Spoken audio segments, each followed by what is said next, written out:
আসসালামু আলাইকুম। Cook and ফুডের নতুন একটি রেসিপিতে আপনাদের সবাইকে স্বাগতম। আজকে আমি রান্না করব গরুর মাংসের কাচ্চি বিরিয়ানি। গরুর মাংসের কাচ্চি বিরিয়ানি রান্না করার জন্য আমি 1 কেজি গরুর মাংসকে ধুয়ে তাতে 1 কাপ পানি এবং 2 টেবিল চামচ লবণ মিশিয়ে আধা ঘন্টার জন্য ভিজিয়ে রাখবো। এবং পাশে আমি একটি মিশ্রণ তৈরি করব 4 টেবিল চামচ গুঁড়ো দুধ এবং 1 কাপ পানি এবং সাথে 2.5 টেবিল চামচ ঘি দিয়ে একটু জাফরান ভিজিয়ে রাখবো। সাথে আমি একটি মিশ্রণ তৈরি করব ফুড কালারের গুঁড়ো দুধ দিয়ে। আগে থেকে ভেজে রাখা আলুতে লবণ এবং ফুড কালার মিশিয়ে রাখবো। মোটামুটি আমার সবগুলো উপকরণ আমি রেডি করে নিয়েছি। এখন মাংসগুলোকে একটু ভালোভাবে ধুয়ে একটি পাত্রে নিয়ে তাতে আমি প্রথমে দিয়ে দিচ্ছি পেঁয়াজ বেরেস্তা এবং এক চা চামচ পরিমাণ করে আদা এবং রসুন বাটা দিয়ে দেব। হাফ কাপ পরিমাণ টক দই এবং মিষ্টি দই, সাথে অ্যাড করব কাজু বাদাম এবং পেস্তা বাদাম পেস্ট, 1 চা চামচ চিনি, 2.5 টেবিল চামচ ঘি এবং কিশমিশ, সাথে অ্যাড করব রাঁধুনি কাচ্চি বিরিয়ানি মশলা, স্বাদ মতো লবণ এবং সামান্য পরিমাণ টেস্টিং সল্ট, 2 টেবিল চামচ সয়া সসও অ্যাড করে দেব। এখন সব মশলাগুলোকে ভালোভাবে মাংসের সাথে আমি মাখিয়ে নেব।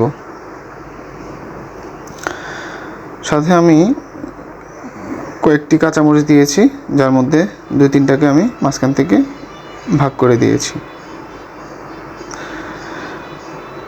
এখন আমি একটি পাত্রে 2.5 লিটার পরিমাণ পানি এবং 2 টেবিল চামচ পরিমাণ লবণ এবং গরম মশলা দিয়ে এটাকে বলক ওঠা পর্যন্ত আমি অপেক্ষা করব।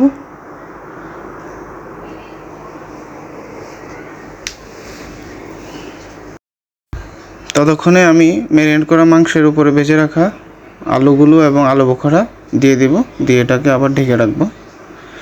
আমার পানিতে বলক চলে আসছে। এখন আমি চালগুলোকে দিয়ে দেব এবং দিয়ে একটু নেড়ে দেব, না হলে এটা লেগে যেতে পারে। আজকে আমি 2.5 কাপ পরিমাণ চাল নিয়েছি। চালগুলো আধা সিদ্ধ হয়ে আসলে আমি এগুলোকে ভালোভাবে চেকে ম্যারিনেট করা মাংসের উপর দিয়ে দেব, ভালোভাবে সমান করে দিয়ে দেব যাতে করে দেখতে সুন্দর লাগে। এখন উপরে দিয়ে দেব আগে থেকে ভিজিয়ে রাখা জাফরানের পানি।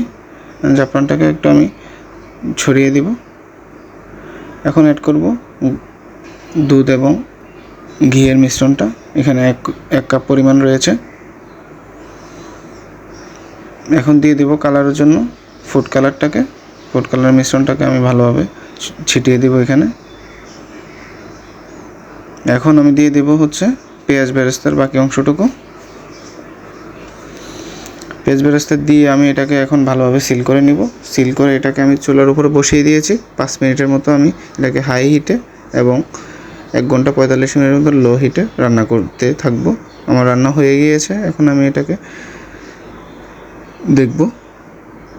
খুব সুন্দর একটি অ্যারোমা বের হচ্ছে এবং রাইসগুলো খুব ঝরঝরে রয়েছে। বেশ হয়ে গেল আমার গরু মাংসের কাচ্চি বিরিয়ানি। আপনারা চাইলে এভাবেই বাসায় রান্না করতে পারেন। ধন্যবাদ সবাইকে এতক্ষণ আমার ভিডিওটি দেখার জন্য। আসসালামু আলাইকুম।